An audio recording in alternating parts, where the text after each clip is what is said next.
The streets of Port Harcourt buzzed with life, yellow keke waving between cars, traders shouting over each other, and the sun blazing down on the city that never slowed. But inside a quiet house in GRA, Amaka's world was falling apart. Amaka, you think I'm a fool? Ebuka's voice thundered across the living room, his eyes filled with rage. These children, they are not mine. Amaka stood frozen, her hands still shaking from washing the twins' clothes. Ada and Ozioma, their 2-year-old daughters, sat in a corner, confused and frightened by shouting. What are you saying, Ebuka? You are their father, Amaka cried, her voice breaking. Lies, he spat. Chama told me everything. You were sleeping with that tailor boy, Emeka. You think I didn't hear? Amaka's heart dropped. Choma, that name again? The woman from Ebuka's office, who had always eyed him with hunger and pride. Amaka had noticed the way Choma laughed too hard at Ebuka's jokes, sent late-night messages, and made subtle digs at Amaka during office events, but Ebuka never listened when she brought it up. He always defended Choma. I never touched Emeka. He's like a brother to me, Amaka whispered. But Ebuka had already made up his mind. You and those bastards leave my house today, Amaka begged. She cried, but he didn't budge. That night, under the heavy rain, Amaka carried her sleeping twins in her Ghana must go and walked away from the house she had once called home. Life in Diobu, a less privileged part of Port Harcourt, was tough. The streets were crowded, the gutters often smelly, and Amaka now lived in a single-room apartment that leaked when it rained. But her spirit was not broken. She borrowed a sewing machine and started making dresses again, fixing people's clothes, sewing uniforms, and designing cheap but beautiful Ankara styles.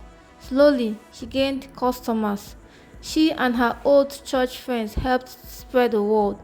Her children grew strong and healthy, often playing barefoot in front of their tiny room. Mommy, why don't we live in the big house anymore? Ada once asked. Because God is preparing a better one for us, Amaka said with a tired smile. One Sunday after church, Nkechi, her best friend, took her aside. I don't like the way you look these days. You need rest. I'm okay. I just missed how things used to be, Amaka said, wiping away a tear. But you are doing well, and you are raising two beautiful girls. God will reward you. Meanwhile, back in GRA, Ebuka was living a different life. Choma had moved in just 2 weeks after Amaka left. Everything seemed sweet at first. She cooked exotic meals, wore silk robes around the house, and laughed too loudly at his jokes. But soon, she started coming home late. Oh, I went to hang out with the girls, she'd say, rolling her eyes when questioned. Calls began to come from strange numbers. Messages lit up her phone at midnight. She became less affectionate and more distracted. One afternoon, while checking their joint account, Ebuka discovered huge amounts of money missing. Chama had been taking money and sending it to someone else. When he confronted her, she exploded. Don't think you own me. I married you for my own reasons. If you can't handle me, get lost. He slapped her. She slapped him back. The perfect marriage he thought he had found was now a house full of fire and glass. The final blow came one night when Choma didn't come home. At 2 a.m., Ebuka got a call from a friend. Choma had been seen at a hotel with another man. He rushed to the place in disbelief. There she was, Choma, in a towel, laughing with a half-dressed man. You again, she snapped. I told you, I'm not your slave. That was the end. Humiliated and broken, Ebuka filed for divorce. Months later, Ebuka was forced to take a paternity test as part of a new job abroad. Surprisingly, he was advised to test his children to include them in the company's travel benefits. Though he hadn't seen Amaka in almost 3 years, he agreed. When the results came, he dropped the envelope in shock. 99.99% chance that he was the biological father of Ada and Ozioma, Ebuka felt as if the ground had opened beneath its feet. He had thrown away everything, his wife, his children, his peace, over lies told by the very woman who ended up betraying him. One rainy Saturday, Ebuka stood in front of a small compound in Diobu. Drenched, nervous and ashamed, he knocked gently. The door opened.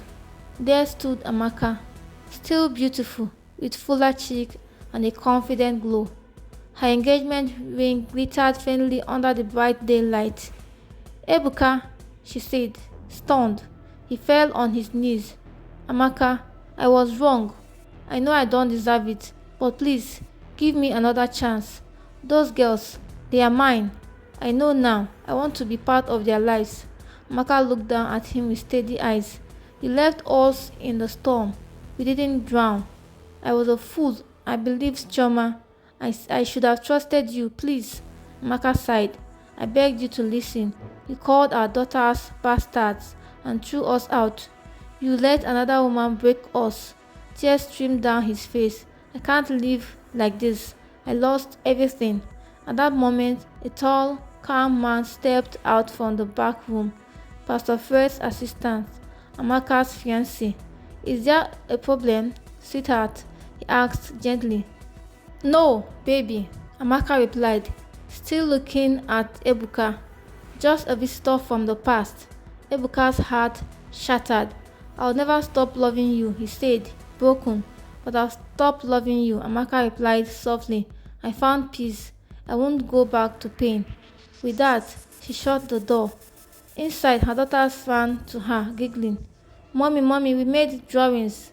As she hugged them, Amaka whispered, "You are my joy, you are my strength, and no one will ever take that away from us." After Ebuka walked away from her door that rainy evening, Amaka stood still for a long moment, listening to the sound of the rain as it beat against the zinc roof. Her heart felt heavy, not because she still loved him, but because she once did. She sat on the edge of the bed, her daughters playing nearby, and whispered to herself, "This pain no longer owns me." Later that night, as her fiancé, Chinedu, held her close, Amaka opened up. "I don't hate Ebuka. I just can't go back to that chapter of my life," she said. "You don't have to," Chinedu replied calmly. "You've come too far, Amaka. You're not that broken woman anymore." He was right. Amaka had built a small but thriving business. Her fashion designs were now being featured in local exhibitions and online platforms.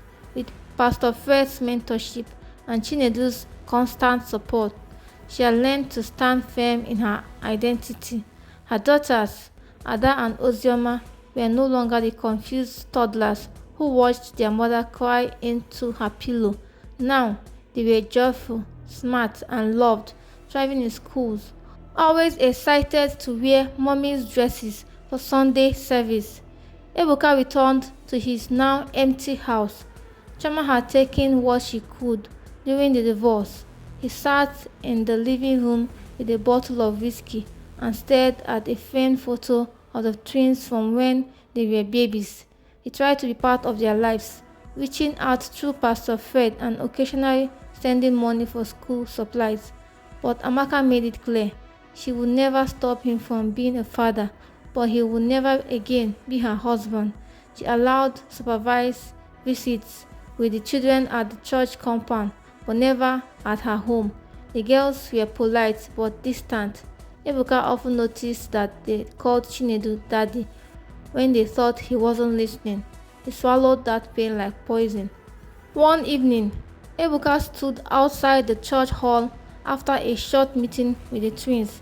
He watched from a distance as Chinedu lifted both girls in his arms and kissed their forehead while Amaka laughed beside them. They looked like a real family, and for the first time, Ebuka truly understood what he had lost. Not just a wife, but peace, joy, trust, a future that once was his. 2 years later, Amaka's fashion brand, house of Michaela, had opened a second shop in a better part of Port Harcourt. She now employed 5 women, all single mothers like herself, training them and giving them income. She and Chinedu were married in a simple but beautiful wedding, with the twins walking her down the aisle. That day, Amaka wore a white lace dress she designed herself, not just a bride, but a symbol of survival, of grace, of rising from the ashes. At the reception, Pastor Fred gave a short speech. Some storms come not to break us, but to wash away what we were never meant to carry. Amaka looked at her new husband, her children dancing beside them, and smiled with a heart that was finally light. One quiet afternoon, as Amaka sat outside her shop watching Ada and Ozioma help arrange mannequins, a letter arrived. It was from Ebuka. He had taken a job in Ghana. He thanked her for allowing him to be part of the children's lives and promised to never interfere with her peace again. At the end of the letter, he wrote, "I pray your home continues to blossom. I was once the storm, but I hope in some way I've learned to bring calm. Take care of them, for both of us." She folded the letter, tucked it in her drawer, and whispered a quiet prayer for him.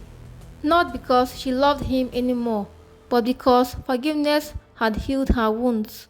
Amaka was once a woman betrayed, accused, and cast aside, but she rose, not just for herself, but for her children, her purpose, and her peace. In a city full of noise, heartbreak, and second chances, she built something stronger than love. She built herself, and when the truth finally came, it came too late.